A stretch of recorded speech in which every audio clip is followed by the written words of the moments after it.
On the prequel to the 27th episode, we're learning about point of view and previewing Harry Potter and the Sorcerer's Stone.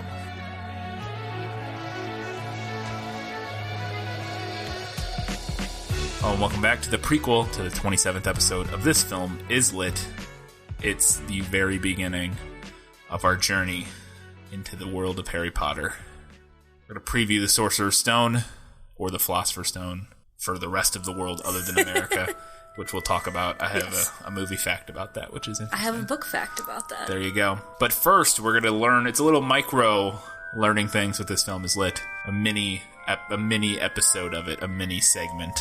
We're going to talk about point of view. No matter what anybody tells you, words and ideas can change the world. Yeah, I just want to talk about it a little bit. So the Harry Potter series is told in third-person limited point of view. This has come up before in the podcast. We've used it as an example. So third-person point of view tells stories in the he, she, etc. voice. So instead of reading, I got on the train and went to Hogwarts, it reads, he got on the train and went to Hogwarts, right? Third person is sometimes described as a narrator or sometimes as a god voice, because in a lot of stories, when authors use third-person point of view, the narrator does seem like a god of sorts. Omniscient. Omniscient. Yeah, third-person omniscient. They have all the knowledge of all the goings-on within the world of the story. Like you said, it's called omniscient. Yeah. Third-person point of view. Omniscient just means all-knowing. Yes. For anybody who isn't aware. But Harry Potter books are in third-person limited. So even though the story isn't told in the I did this, I did that voice, we're still limited to one character, Harry.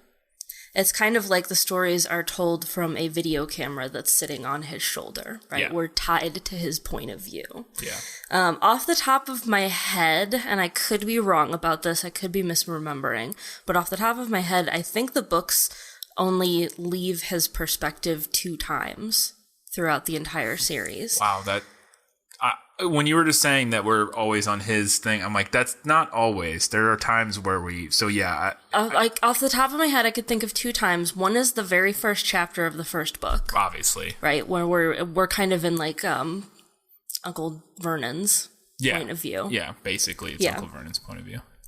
Which we haven't met Harry yet, so technically we're not leaving his perspective at that point. No. We haven't even gotten there. The other time that I thought of is the first chapter of The Goblet of Fire. Yeah. But it also turns out to be a dream that he's having. Yeah. Or dream/vision, I guess.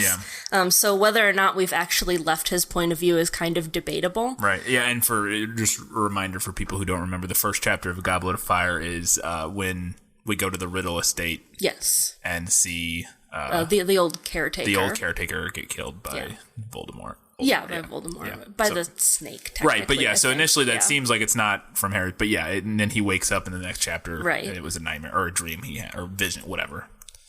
And a legilimens and or whatever that word.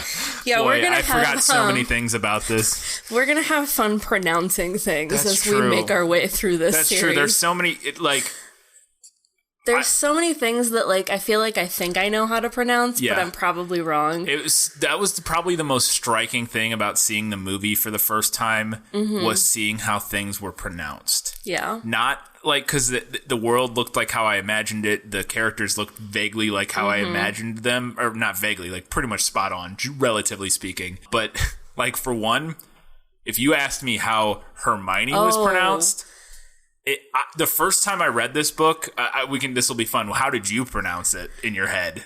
Hermione. Yes, that is exactly how I pronounced it when I read it. And then my mom was like, "It's Hermione," and I was like, "Oh. No, I don't think you're right. I'm pretty sure it's Hermione." And I remember going, "That's a weird name," as a child. Yeah, Hermione. Yeah, it's not an American name that nobody over here has. No, and she's named for a character from one of Shakespeare's lesser known, A Winter's Tale. Yeah. Has a character named Hermione. But there are lots of names like that. Yeah. Oof. And Hagrid even? He was always Hagrid. When I read it, it was Hagrid, not Hagrid.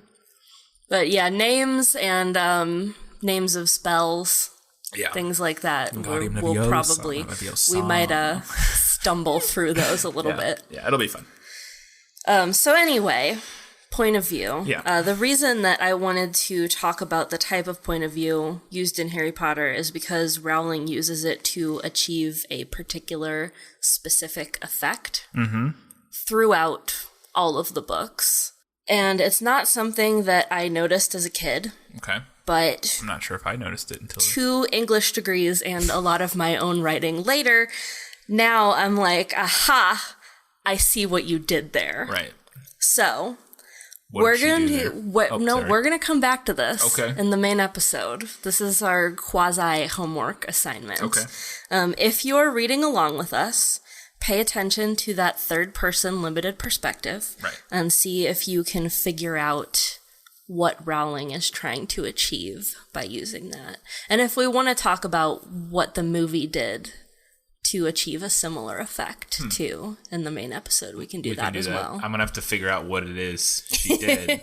I'm about 50 pages in right now and I'm not sure if I don't know. I'll have to think about it. I didn't know we were going to talk about this, so I hadn't thought about it yet as I've been reading. But well, I don't know if it'll blow your mind, but I think it's really cool. I'm not saying it's going to blow. Yeah, I'm a writer. No, I'm a nerd. I wasn't expecting it to blow my mind or anything, but I just wondering what it could be. Interesting, cool. I like this homework. But now we're to preview Harry Potter and the Sorcerer's Stone, the book.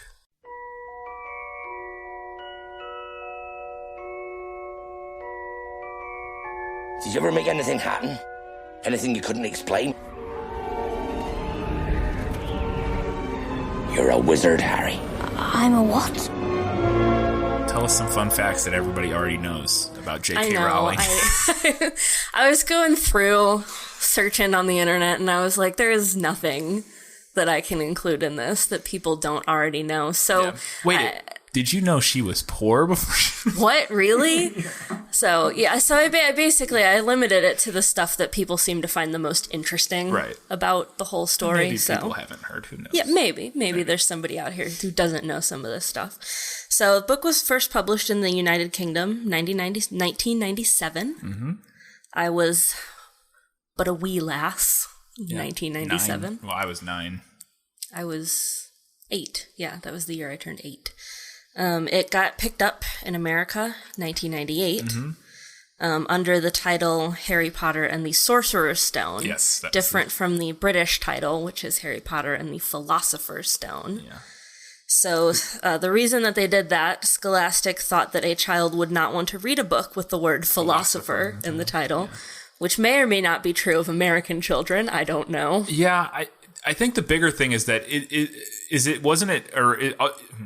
isn't another part of it that in America, like the idea of a philosopher's stone isn't something that most people had heard of, maybe? Probably whereas that's not, more of a part of mytho, like it is like English part myths of and like English mythology. I think.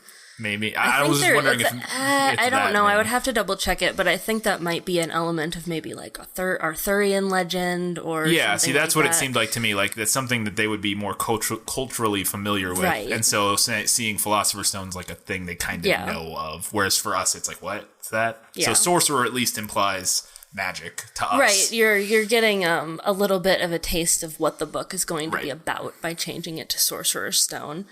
Rowling would later say that she regretted that change and wished that she had stood her ground a little bit more on that. Yeah, but she was a first-time author. They should have. I mean, I think it would have been fine. But I think it probably would have been too. Yeah. But who knows? Another change that was made when American publishers picked up the book, and I had not noticed this. It's been years since I read the first book. But in that first book, they changed all of the British English mums to moms. Mm-hmm.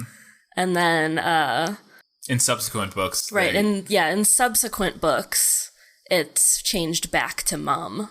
Yeah, M-U-M as opposed to the American M-O-M. Yeah, no, and I was reading the scene where he gets on the Hogwarts Express, and I noticed that the Weasleys were all calling their mom mom and not mum. And I was like, wait a minute. I know they say mom in the other books. Mom later. So that's funny. Yeah, I got up and I checked my trusty copy of the Chamber of Secrets, and sure enough. Yeah. I learned more about British English from reading these books. I was like, what's I remember that. I think that was my first encounter with the word row, but not row, as in like a fight, like a quarrel. And I always said row, and then I think it's row actually. But one that always perplexed me was jumper. Yeah, for sweater. For like sweater. Because I went to Catholic school as a kid, and to me, a jumper was like a dress that you wore as part of your uniform. Yeah. So most of the early reviews were favorable. People commented on Rowling's imagination, her humor, her style, and the clever plot construction. A few people did complain that the final chapters seemed rushed. I haven't gotten there yet, so maybe I'll give that another look. Yeah, I'll think about it as I finish it up. Certainly didn't mind it as a kid. No, I noticed on mine, you're the binding for your third book. And we've talked about how many times we've read these throughout our life. Destroyed. But your third book's completely falling apart. It's like in 2 pieces. And then I was just looking at my first one, and it's not falling apart, but the binding needs some help. Yeah, your first one's a little worse for the wear. My first one's okay because I actually bought it years later. I always had a paperback copy of the first book, and that one, I have it somewhere, and it is utterly destroyed. It's in a sad state. We'll have to share.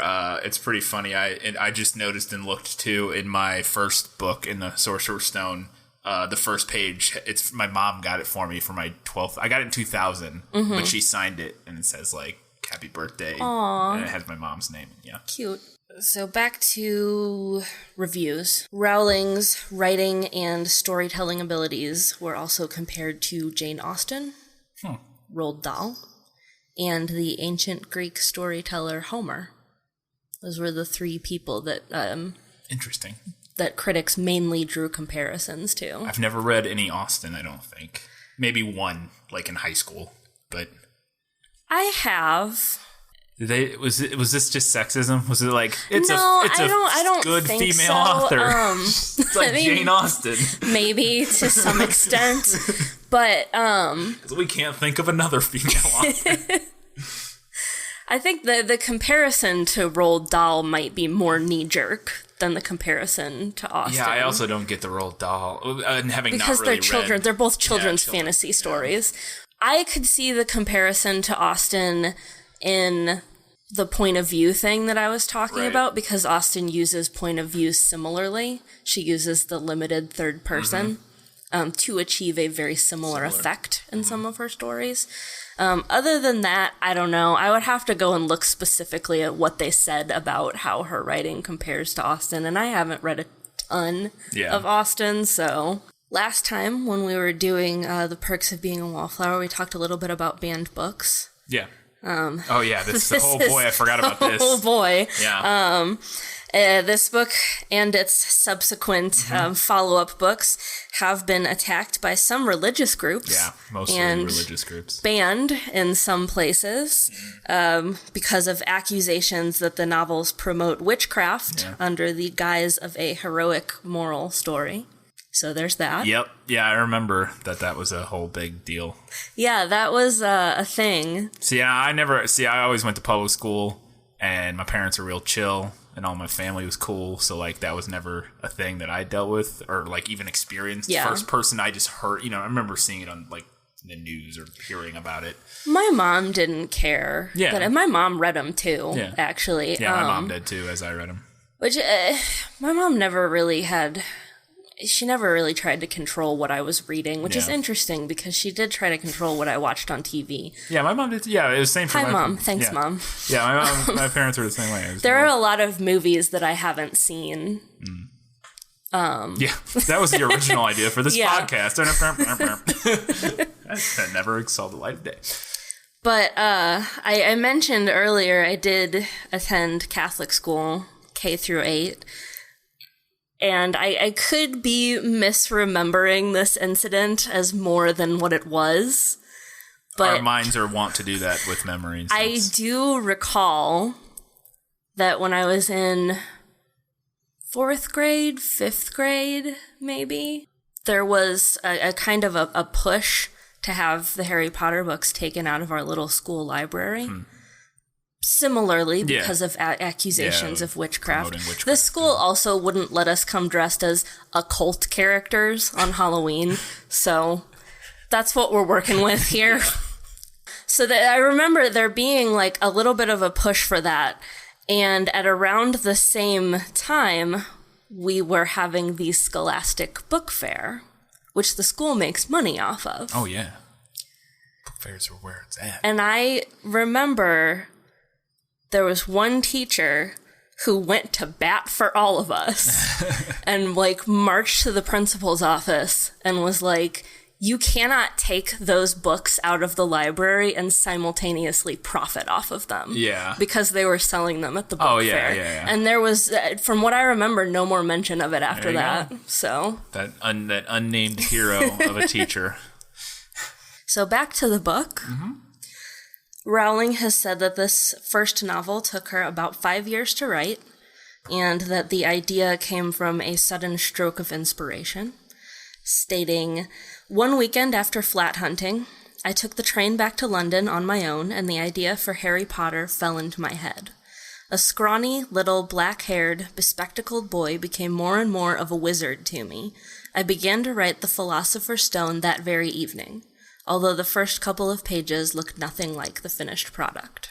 And like we mentioned earlier, before Harry Potter, Rowling was a very poor, single mother living on state welfare. She's now one of the wealthiest people in the world. The entire world, yeah. She's currently worth about $650 million. Yeah. She was a billionaire, but she lost her billionaire status because she gave so much money to charity. Yeah. The thing about her having been poor, that's something that comes up a lot, especially in writerly circles. Yeah. That idea that, like, look, you could be the next J.K. Rowling. It could happen to you. It could be anyone. But of course, you have to actually write something. Yeah. So. Yeah. I also think, I just want to correct, I don't think having slightly over $1 billion, I don't think that would put her even remotely amongst the richest people in the world. But I could be wrong about that. But I don't even know if she'd break the top 100 with like $1 billion or $2. Oh, I don't know. That's just what I read on the internet. It's possible. When you say richest people in the world, I'm sure she's up in the top. Yeah. Or was at least up in the top, couple hundred or something. But I don't know. I would have a feeling that it's maybe not. I don't know. I could be wrong. Even at her peak wealth, J.K. Rowling didn't crack the top 1,000 richest people in the world. But she is, according to Forbes, as of 2017, the highest paid author in the world, making roughly $95 million a year. And so the last thing that I want to mention, and a lot of people know this one too, before getting picked up by British publisher Bloomsbury, Harry Potter was rejected by not one, not two, but 12 different publishers. Oh. And how would you like to be one of those guys? You hate to see it. It's like, how many of those 12 people still have their job? Right. But like, just imagine like seeing the book come out and it's like, it goes on the bestseller list immediately, international bestseller list immediately, and they're like, that sounds fit. J.K. Rowling, wasn't she in here a couple months ago trying to sell us that book? And the guy who turned her away is like, no, definitely not. Nope. Totally did I don't know what not. You're talking about. Nope. I'm going to bed before either of you come up with another clever idea to get us killed. Or worse, expelled. She needs to sort out her priorities. I think it is clear that we can expect great things from you. All right, so the film came out in 2001, just 4 years after the book came out, 3 years after the American release of the book. I remember that being the first movie that I was like painfully excited for as a kid. Yeah. Like the anticipation of that movie. Yeah, because I probably read the book in 99 or 2. Well, my copy says 2000, but it's a chance I read it before that. Mm-hmm. But I doubt it. So I probably read it in 2000. So it came out like the next year. And yeah, I remember being very excited about all of the movies. 2001, directed by Chris Columbus. Most known for probably would be writing both Gremlins and The Goonies, and directing both Home Alone. Well, Home Alone 1 and Home Alone 2, Lost in New York, as well as Miss Doubtfire and a handful of other things, but very well known sort of like family / children's movie director, Feel writer, good, producer. warm and fuzzy. Yeah. Oh, maybe not as much with Gremlins, but yeah, in general. Steven Spielberg was initially negotiated with to direct the film, but he ended up declining the offer. Like they offered him, hey, and he was like, nah. Well, he's Spielberg, so I guess he doesn't feel too bad about that. No, but... he's fine. he's fine. He's doing all right. Yeah. And I mean, Chris Columbus ended up only directing the first 2 films. Yeah. I think by design. I don't think that was like we want somebody, not like these are bad, or like they just by design were like, you'll do the first 2 and then we're going to start getting new different people. I mean, and the movies needed to grow up the same way that the books were doing. Which they do. It's very interesting watching the movies and how much they change. Oh, I can't. Although 5 through 7, or 5, 6, 7, 1, and 2 are all directed by David Yates. So they're all the same director, so they're kind of similar. But at that point, they're also kind of all the tone by 5. Right. The end of 4, really. But from the end of 4, even 4 might even be David Yates. I'm not even sure. But I know he did 5, 6, 7, both parts of 7, and he's currently doing the Fantastic Beasts. And same guy has directed all of those. Interesting. I think his name's David Yates. No, but I'm excited to talk about Prisoner of Azkaban. Yeah, it's interesting. It's very interesting. Boy, yeah, because, well, we'll get to him as we get to him, but I had my experience of watching these films and which ones I liked more than others, and was very interesting, we'll say.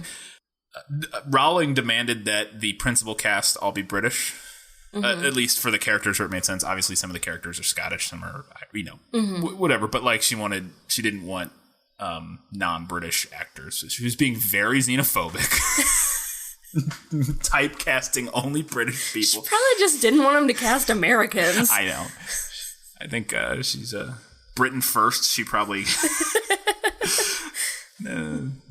spouting that about. So some of the other directors they considered before eventually going with Chris Columbus included Terry Gilliam, Rob Reiner, who we talked about. He directed Princess Bride, and M. Night Shyamalan.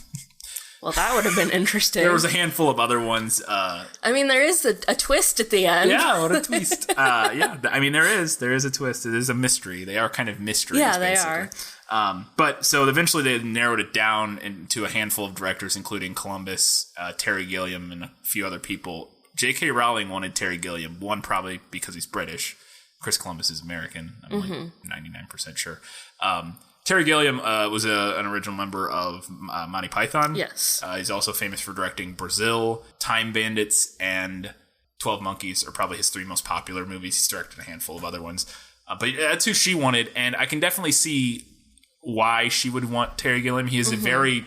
If you've seen any Terry Gilliam films, he's a very particular vision, and he's very into like magic realism, and his movies are very quirky. And interesting in a way that Chris Columbus's movies aren't, which we get more of as we sort of move on, like with Alfonso Cuarón in the third one. Yeah. Definitely more of a style to it than the first 2, which again we'll talk about whether or not I think I liked that. We'll get there.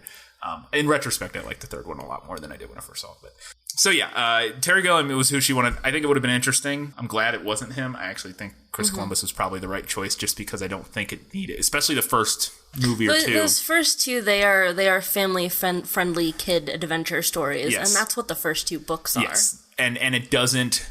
The world is magical and interesting enough without bringing a lot of style from the director. I don't think you needed to, especially in the first movie or 2. You're already setting up this whole world. You don't need to like put a spin on it yet.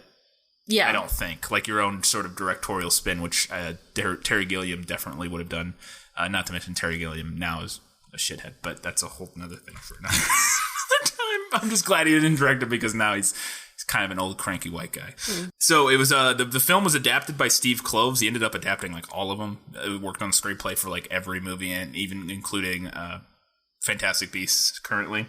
So this is fun. Rowling said she admitted that she was really ready to hate this Steve Kloves, but recalled her initial meeting with him.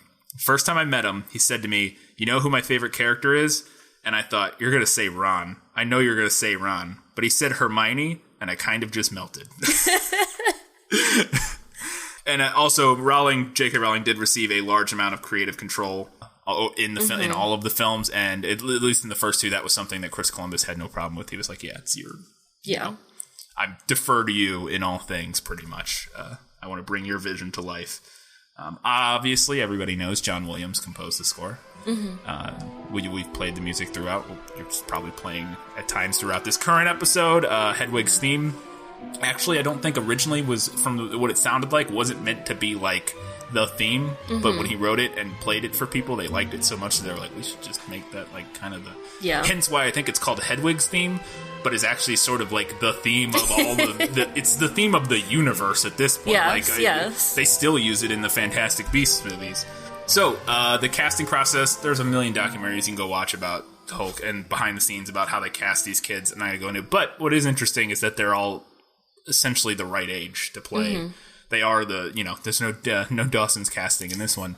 The oldest one at the time of filming was Rupert Grint, and he was like, I think he might have turned 12 during filming. So it probably filmed in like 99, 2000, and he was born in 88. So he was 12. Rupert Grint was 11, and Daniel Radcliffe was 11, and Emma Watson was 10 or 11. They were all, 10 to 12 during the first movie, so it's exactly the right age. So this is... Speaking of the Philosopher's Stone, obviously the movie in America is the Sorcerer's Stone because the book is the Sorcerer's Stone. And the rest of the world, not just England, the rest of the world, it's the Philosopher's Stone. So this is fun. We tend to do that, don't we? Yeah. But this is fun. They shot every scene where they say the Sorcerer's Stone 2 times. Oh, God. Once with the Philosopher's Stone and once with the Sorcerer's Stone. So the American version of the film... every time they say it, it's the Sorcerer's Stone, which I don't even know. I assume the soundbite I use must be from she says Sorcerer's Stone, right? In the soundbite for was that in the book? I think she might say Philosopher's Stone. She might, so I might have pulled the British one and not even thought about it. But anyways, I'll check that.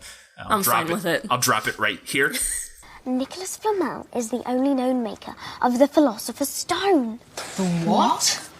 Honestly, don't you two read? Now we know. But I also want to know, I don't know how many times, I know it's mentioned at least once or twice in the books after the first one. Like the Philosopher's Stone is brought up again, or the Sorcerer's Stone is brought up again a couple times here and there for certain reasons. And I wonder if it ever is in any of the movies after that, and if they would have done the same thing and reshot or shot those scenes twice. Anyways, that'd be interesting. That'll be an interesting thing to try to catch moving forward. And then final thing, though this is interesting, it's a change we can discuss. I guess it's not really super important, but kind of. Radcliffe was initially meant to wear green contact lenses. Because Daniel Radcliffe has blue eyes. Right. And his eyes in the book are a plot point. Yes. His eyes being emerald green or very vividly green is a mentioned and repeatedly mentioned thing. And so, he was supposed to wear contact lenses. They messed with his eyes. Like, he couldn't wear them. Like, they just irritated his eyes too much. And eventually, Columbus was discussing it with J.K. Rowling, and she was like, it's fine. He can just have blue eyes. So I assume, and now I don't remember. It's been a while since I've seen the movies. They don't discuss the fact of the color of his eyes in the movies, I would imagine, from what I recollect. Like, they don't go, he has blue eyes, just like his mother, or father. They do say that that's like a repeated thing in the books and the movies, that he has his mother's eyes. I don't think they probably just don't mention the color in the movies. And I wonder if the actress who plays his mom has blue eyes, or if they like Photoshop, like, CG'd them, or I don't know. I was just, because it was just interesting, because he just has blue eyes, and that's just how they did it for the movies. So that's a change, but we'll discuss that when we get more into the actual episode.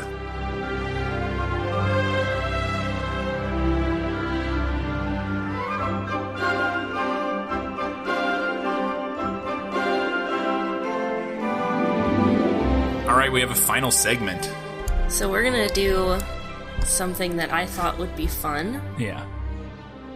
And we might continue doing this type of thing in the prequel episodes for the different books. We're gonna take a very accurate and highly scientific Buzzfeed quiz Yes, we are. to find out what houses we are in. Yeah, we're going to sort ourselves via Yes. BuzzFeed. Now, I have done the Pottermore sorting twice, which is the official one. I did it, and I don't remember what I got. I did it when it first came out, and I'm like 99% sure I got Ravenclaw. And then I did it recently, like a year or two ago, for some reason. I don't remember why. Like, they relaunched it or something, and I just got an email or something, and I was like, and I resorted, and I got Slytherin that time, so... At least I never got Hufflepuff. I've long considered myself a Gryffindor. Like, growing up, Yeah. I considered myself a Gryffindor. Now I would probably consider myself more of a Ravenclaw. Yeah. I probably, like, identified with Gryffindor just because you're meant to. Yeah. But as you read the books, it's sort of like, you know, the self-insert. Like, yeah, I'm Right. Gryffindor. But, yeah, I think if I would probably be Ravenclaw. So, and I was, like I said, the first time I think I was sorted. So let's do this BuzzFeed quiz by Mackenzie Cruvant. I'm sure she's a Harry Potter expert. Yes, I'm sure she is. All right, first question. Pick a candy. It's not a question. All right, first item on our list. Yeah. Pick a candy. Our options are chocolate frogs, Bertie Bott's every flavor beans, Honeyduke's sherbet lemons, and Fizzy Wizzy. I don't remember Fizzy Wizzy. I don't remember what Fizzy Wizzy is either. Isn't there one that's called like, there's ones that make you fly, hover. I thought those were fizzing whiz bangs or something. Yeah, is that what right? these are supposed to be? And maybe that is what Mackenzie means. Did we catch a mistake in the first question of this super accurate BuzzFeed quiz? Super accurate and highly scientific. Yeah, I'm gonna go. Well, my inclination is chocolate frogs or sherbet lemons, because Fizzy Wizzy. I won't deign answering that. Wrong. Unless I'm misremembering, but I don't remember that. I don't remember that either. Unless it's like a nickname or something. I'm going to go with chocolate frogs. Okay. I'm going to go with sherbet lemons. Okay. I like fruity candies. Yeah, I like chocolate. And I used to like trading cards when I was a kid, so I could see that being a thing. All right, second question. Pick a pet. What? This is the worst. Listen to this. Pick a pet. A lizard? No, nope, frog. You can have a frog. You can't have a lizard. I misspoke here and meant toad instead of frog. I apologize. Frogs are amphibians. They are not lizards. I mean, I think this is just the list of pets. And not like specifically pets you can bring to Hogwarts. Why is an owl not on this list? I don't know. Okay, this is the worst quiz ever. I just Googled it and picked one.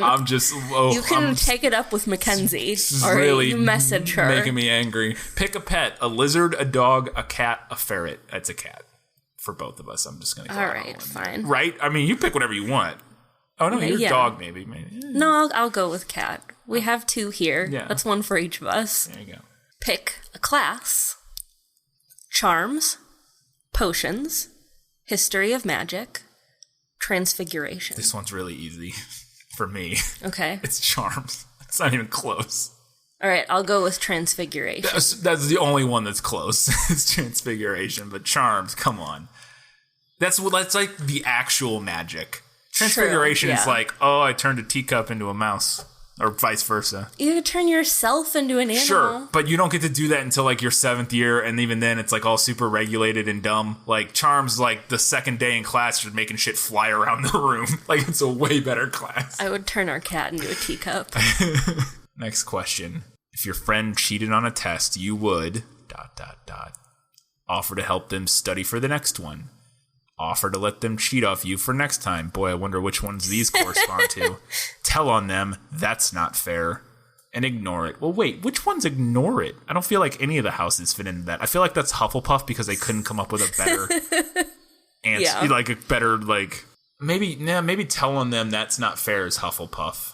And ignore it's Gryffindor. Because they ignored some... Gryffindor is like they're too busy doing their own thing. Rule breakers. Yeah, they're a bit of rule breakers, but they're saying, If I'm being honest, I would probably ignore it, but... I might offer to help them study for the next one, depending on the friend. Well, that's fair. I would too. I would definitely offer to help. I would ignore it if it would depend. Like if it does say friend, it doesn't say a classmate. Right. Like if it was just a classmate and I saw him cheating, I would just ignore it. But if it was a friend, I would offer to help them. Definitely wouldn't tell. No. Not a narc. No. Ain't no narcs in this house. Pick a color. Pink, purple, white, or orange. I mean, at least they made it. I'll give them credit for this question. It would be very obvious if they had picked certain colors, but purposefully excluding house colors here. Yeah, for me, it comes down to either white or orange. And now I'll also argue with the fact that white isn't a color, but I do like orange, but I'm also a fan of white in things. I like white as a sort of an aesthetic. Like, I like it as an accent on like with other colors. So I'd probably go with white. Even though it's your not, favorite color's not on here. Yeah, gray's not on here, so. And I'm going to argue that gray is not a color. It's not. It's also a tint of, or it's a tint of white. Yeah. So yeah, it's dark white. Yeah, it's a tint of white, or a shade of a shade of white, or a tint of black. I can't remember. My art class knowledge is failing me. What are you going with? I'm going to go with pink. All right, next question. If you could only do one thing for the rest of your life, you would ... explore the world, start your own company, stay in school forever, you can never learn too much, right? Start a family ASAP. Well, I wonder which one is the Ravenclaw choice. And it's not the one I would pick. Although at the same time, I identify with it. I like learning, but it's still not the one I would pick of those. I don't. It's the only one thing for the rest of your life thing that gives me pause. Because like if I had the money, I would just keep going back and getting degrees because why not? Yeah, but for me, the explore the world is that's something.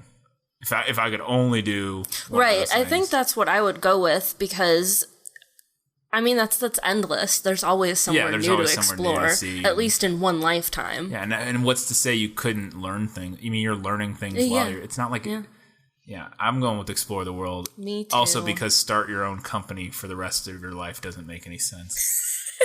You just keep starting your own company. Neither to start a family by that logic. You never get to see the company through. You just keep starting new ones over and over. Oh, that makes start a family really dark then. Right? Like, did they just keep dying and you have to keep starting over? Yeah. Wow. Mackenzie. Yeah. Getting dark up in here. Okay. And I've actually done one of those. I have started my own company, so I already got that one checked off the list. All right. Pick a redhead. Yeah. Our choices are Arthur, Fred, Ron, and Ginny. Obviously, all the Weasleys. Yeah. I'm inclined to go with Ginny because I know I had a crush on her when I was reading the books. But it's not Ron. Ron's boring. I can never remember the difference between Fred and George. Which one dies? Spoilers. I'm going to go with Ginny. All right, I'll go with Arthur. All right. If you were going on vacation, you would go to London, the wilderness, home to my family, the beach. I'm going to go with the wilderness. I'd go to London. I like visiting big cities. I enjoy that. I like trees. I mean, I have no problem. I was a Boy Scout. I've camped my fair share, but if I had to pick between those, I'd much rather visit a cool big city. I like trees better than people. It's fair. Your Patronus would be a panther, fox, hedgehog, or cat. Why do they have panther and cat? I know they're not the same thing, but it just seems like such a strange... I don't... Take it up with Mackenzie. I'm expecting you to write her as soon as we're finished here to tell her all the issues you have with this quiz. I have so many issues. Mine would probably be a panther, I feel like, or a cat. But one of my cats is a panther, so true. He is a small panther. I'm gonna go with fox. It's one of my favorite animals. A chaser on your Quidditch team drops the quaffle, and there's no way they will be able to recover it. You ... get frustrated and yell at them. Let it go. You win some, you lose some. Be passive aggressive about it after the game. Try to fight the referee on it. What does that even mean? Like to contest their call, I would assume. But it's not a call if somebody drops the quaffle. That's just well, I don't know. That's like that doesn't even make sense. It's like if they called a penalty on one of your players. All right, I'll tell you what, you can pick the quiz next time. This lady, whoever this is, no idea. We'll make sure not to get another one by Mackenzie. Tried to fight the referee on what? Your teammate dropped the ball. Ref, come on. What? Doesn't make any sense. I would do none of these. Yeah, there's not an option for I don't give a shit because I'm not competitive. Well, I'm competitive. I'm very competitive, but my answer would be if they dropped. There's also not the explanation of does this mean we lost the game? I'm assuming, but that's not on here. Because why would I be passive aggressive about it after the game? What if we ended up winning and it was one play that didn't really matter? Well, let's assume that you lost because of this play. Yeah. I would get frustrated and yell at them. Okay, I would let it go because that's closest to I don't care. Yeah. Again, that's not what I would do. Because I'm competitive, but I'm also a good sport and I'm a good teammate. I feel like when I know the people, when they're assholes on the internet, maybe not so much. All right, your turn. All right, on a Saturday night, you can be found at the movies or a concert, staying in with friends, bar hopping, or sleeping. Staying in with friends. I mean, yeah, if we're being honest. Yeah. I mean, sometimes that's all we do. Yeah, bar hopping, sure, occasionally, once a month maybe or so, but most of the time, yeah, staying in. And we go to the movies on Tuesdays because we're cheap. Sleeping. Yeah. There's only, that's the last one. Yeah. All right, last question. Your mom sends you a holler for something you didn't do wrong. You, ... feel bad that you upset her. Are embarrassed that everyone heard but don't really care that she's mad. Write her back to let her know she's wrong. Say she's crazy and you're obviously right. Well, I would write her back to let her know she's wrong. Yeah, that's probably what I would do. I'd be like, no, what? These questions are so strange. I'm going to go write her back to let her know she's wrong because, all right, well. We have our results. Yeah, we do have our results. I will say that this is what I got on Pottermore last time, so. I got Slytherin. Well, I got Gryffindor. There you go. Does this mean we can't date anymore? No, Slytherin and Gryffindor can date. I think, right? It probably happens. I'm sure it happens. Yeah. You're always ahead of the pack. You know what is cool before it. And this is not me. You know what is cool before anyone else knows, and you're happy to be the trendsetter. This is not. Nope. You're smart and ambitious. Sure. And not afraid to put your all in. That's nope. You're destined for greatness, and you deserve it because you're one of a kind. I don't feel like this accurately reflected me. You have the heart of a lion. True. You never give up, never back down, and give everything 100%. Not necessarily true. Good things happen to you because you fight for them. You stand up for yourself and for your friends because you believe in what is right. That's mostly true. Your energy is magnetic and makes you a natural leader. I wouldn't say that's true. I don't really care enough to be a leader. I can lead, but I'm not. Yeah. Mostly, I don't care. I'm pretty 99% sure I got Slytherin because I answered Panther on that one.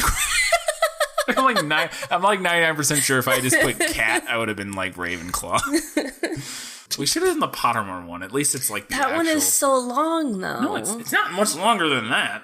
It's 20 questions. I remember it being really long. I don't remember it being that long, but I could be wrong. Maybe we'll do that at some point. Yeah, well, maybe we can do it off air and then. Yeah, we'll do that on our own time and report back to you guys. Report back and see if it chimes, if it goes with our very accurate and highly scientific BuzzFeed quiz, painstakingly crafted by Mackenzie. Well, that's gonna do it for the prequel to the 27th episode. Next week, Harry Potter and the Sorcerer's Stone. We are hoping. It's currently the plan to have a special segment with a special guest voice. They won't be on the podcast per se, but there will be a guest. A guest recording. A guest recording segment that is going to play the role of the non-book reader, not play the role, is somebody who hasn't read the book. We searched and we found someone who's never read the books. Any of them. So. And he's married to one of the biggest Harry Potter fans I know. So, but yeah, he'll be on. I don't know why I'm dancing around. It's my best friend, one of my best friends from college. His name's Trevor. He's a radio DJ. He's good. So you'll get to hear some really good, really good radio voice. He's half of a morning show, a drive time on a classic rock station. He's a very talented individual, and yes, he's seen all the movies because of his wife, I'm sure.